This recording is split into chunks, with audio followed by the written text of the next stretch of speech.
सबको अपनी पसंद का खाना है तो बजट कैसे संभालूं। आज आयशा की सासू माँ का जन्मदिन था। आज शाम को सारे परिवार ने मिलना था। उसकी ननद घर से थोड़ी ही दूर पर रहती थी। आज सुबह जब आयशा की ननद का फ़ोन आया तो आयशा ने उसे शाम को घर आने का न्योता दिया और वह भी मान गई। आती भी क्यों ना, उसकी माँ का जन्मदिन जो था। आयशा ने अपने पति मिलिंद को फ़ोन किया और कहा, सुनिए जी, आज शाम को थोड़ा जल्दी आ जाना। रीता दीदी का फ़ोन आया था, वह सब परिवार आएंगी और मोहिनी जो कि देवरानी तो बहुत दिनों से आने के लिए बोल रही हैं। ठीक कहा है, कुछ लाना है तो बताओ, मिलिंद ने आयशा से पूछा। लाना तो बहुत कुछ है, मैं आपको एक लिस्ट भेजती हूँ, कृपया सब ले आना। आयशा ने मिलिंद से कहा। आज आयशा की सास का मनपसंद खाना बन रहा था। बच्चों को शाम को नूडल्स और पॉपकॉर्न खाने थे। रीता दीदी सात्विक आहार लेती हैं, उनके लिए कुछ और खाना बनेगा। अभी रसोई में खड़ी आयशा यह सोच ही रही थी कि उसकी बेटी पास में आई और बोली, माँ थोड़े पैसे दो ना, हमने जन्मदिन वाली टोपी पहननी है और सजावट का सामान भी लाएंगे। आयशा ने बच्चों को सामान लाने के पैसे दे दिए।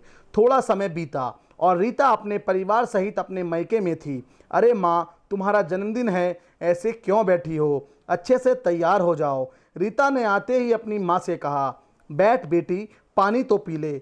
आयशा बहू आज सुबह से काम कर रही है, अभी बोलती हूँ उसको, माँ ने रीता को जवाब देते हुए कहा। इतने में आयशा अंदर आई। इससे पहले कि माँ बोलती, रीता ने अपनी भाभी से कहा, भाभी माँ का कोई नया सूट है तो मुझे बता दो, मैं तैयार कर देती हूँ। आयशा ने भी सुनते ही एक नया सूट अपनी ननद के हाथ में थमा दिया। रीता माँ को तैयार करने चली गई। इतने में बच्चे सजावट का सामान लाकर सजावट करने लगे और मिलिंद भी दफ्तर से आ गए। मिलिंद ने सामान लाकर रखा।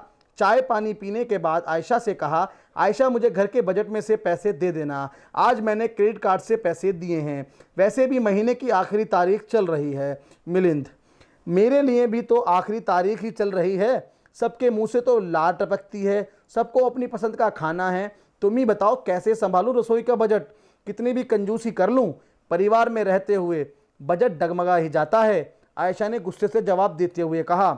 आज अच्छा दिन है आयशा, शांत हो जाओ, कोई बात नहीं, जब मुझे बोनस मिलेगा मैं तुम्हें दे दूंगा, कुछ भी ज़्यादा खर्च हो तुम उसमें से प्रयोग कर लेना। मिलिंद ने आयशा को शांत करते हुए कहा। तभी बच्चे आकर मिलिंद और आयशा को पकड़ कर ले गए और दोनों बच्चों द्वारा की गई सजावट देखकर खुश हो गए। दूसरी तरफ माँ को तो देख सब हैरान हो गए। माँ ने गुलाबी रंग का सितारों वाला सूट डाल रखा था। आज सासू माँ के चेहरे पर अलग ही चमक थी। रीता ने माँ को हल्का हल्का मेकअप कर दिया। बच्चों ने दादी माँ टोपी पहना दी। दृश्य बहुत ही मनमोहक था। आयशा की सासू माँ सब कुछ देख रही थी। बच्चों ने जन्मदिन बहुत अच्छा मनाया। सासू माँ का दिल गदगद हो गया। जन्मदिन मनाने के बाद रीता घर वापस जाने लगी तो माँ ने थोड़ा शगुन उसके हाथ में रखा। उसके जाने के बाद सासू माँ ने आयशा को बुलाया और उसके हाथ में 11,000 रुपये पकड़ाए और बोली, बहू मिलिंद भी नौकरी करता है, घर के बहुत खर्च हैं, पहले तो पेंशन में खुद रखती थी, अब आधी पेंशन में हर महीने दूंगी, बहू परेशान नहीं होना। आयशा के बार बार मना करने पर भी सासू माँ ने रुपए उसके हाथ में रख दिए और खर्चे में हाथ बटाने का वादा किया। आयशा आज बहुत खुश थी क्योंकि आज रसोई का बजट बहुत खुला हो गया।